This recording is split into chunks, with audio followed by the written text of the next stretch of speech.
Becoming doesn't mean you stop feeling things.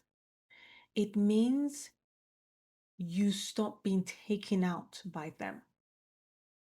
This is exactly why becoming is it's never about the finish line. It is about the practice. And I would add the daily practice. I remember working consistently with this deaf person. And in this season of their life, they had so many assessments, review, back and forth, conversation with professionals here, there, and everywhere. And the moment when things wasn't longer going their way, it wasn't working out for them, I could see the friction that was building. And I just knew what was coming. I clocked it. I knew what was coming at that in that season and that moment. Because I've seen this pattern so many times. You know when someone, yeah, has like when they don't have that power, like they have very little power to do have it like for themselves. And then you have this establishment, say like the hospital, the local authority, or the social services, the department, like you name it, are the ones who are saying how and dictating how things roll and stuff like this. When that feeling that, when they can't, this person now cannot change or can't influence what's going on here because these people have the power.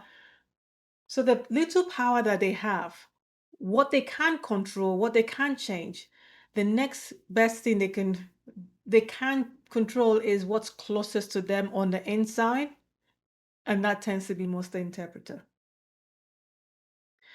Even though in most cases it's nothing to do with the interpreter, is the closest thing that they have to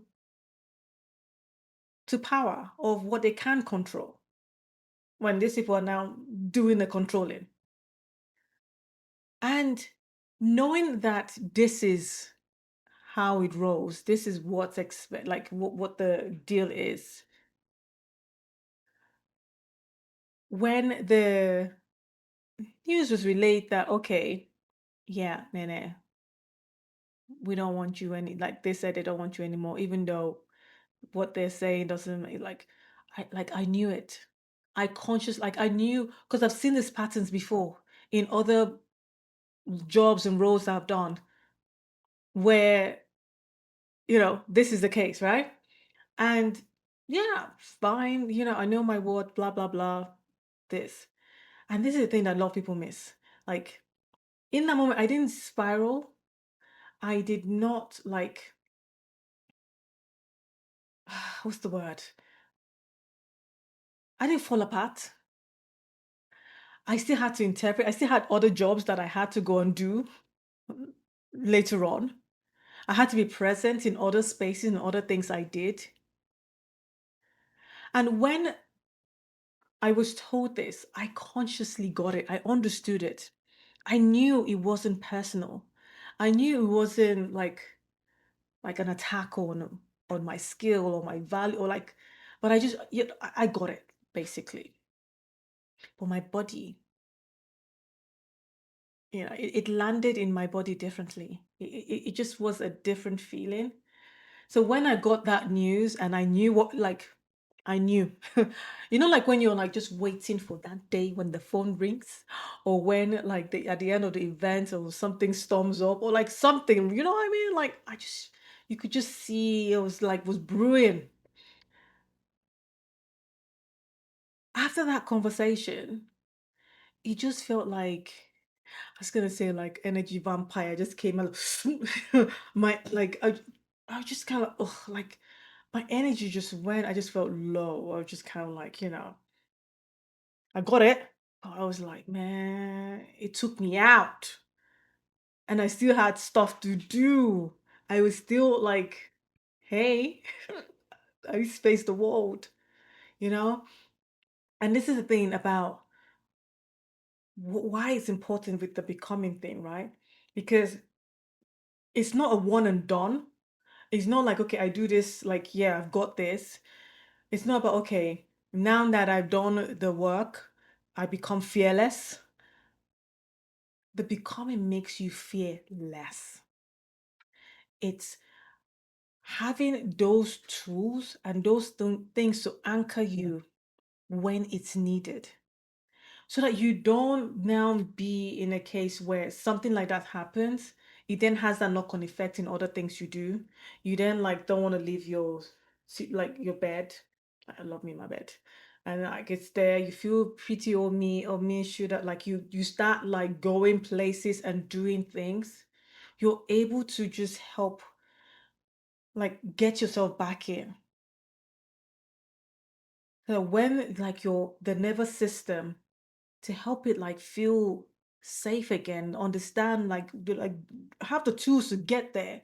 Because I tell you, I was like, this is Nene who don't like knows like hey and coaches other people how to like whatever, and then she's feeling like this, and I was able to use the tools even though I was feeling this way to get me out of that funk, to get me out of that thinking.